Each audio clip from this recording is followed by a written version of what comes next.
Bukod sa mga masasamang loob, kabilang din sa mga tinututukan ng otoridad ngayong nagbalik eskwela na ang mga estudyante ay ang mga kolorum na school service. Ayon sa LTO Region 11, hindi dumaan sa inspeksyon ang naturang mga sasakyan kung kaya't takaw aksidente ito at nalalagay sa panganib ang buhay ng mga bata.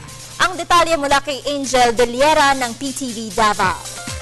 Ang tupihan sa PIA na dinaluhan ng LTO Region 11 Enforcement Division Head na si Ramon Zartiga ay nagbahagi sa publiko ng kanilang bagong proyekto na balik eskwela hatid nila para sa mga estudyante upang maprotektahan ang kani-kanilang kapakanan.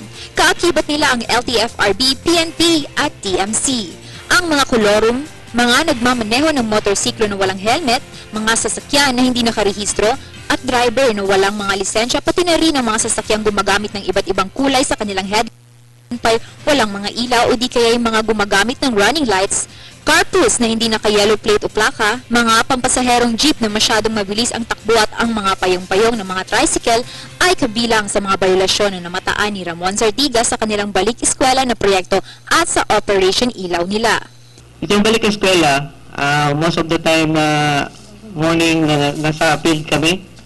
So mga 6:30 with the LTFRB, LTO, and PNP, TMC.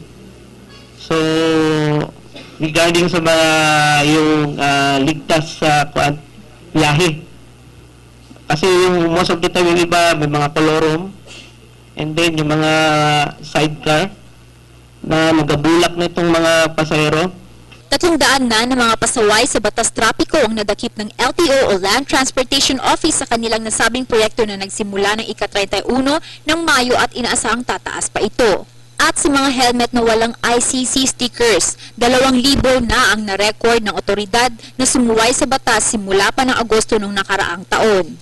Violation karon katong wala yung mga crash helmet.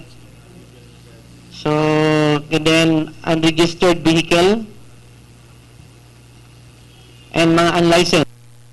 So, most of the time, ang among operation namin sa district, sa Gawas.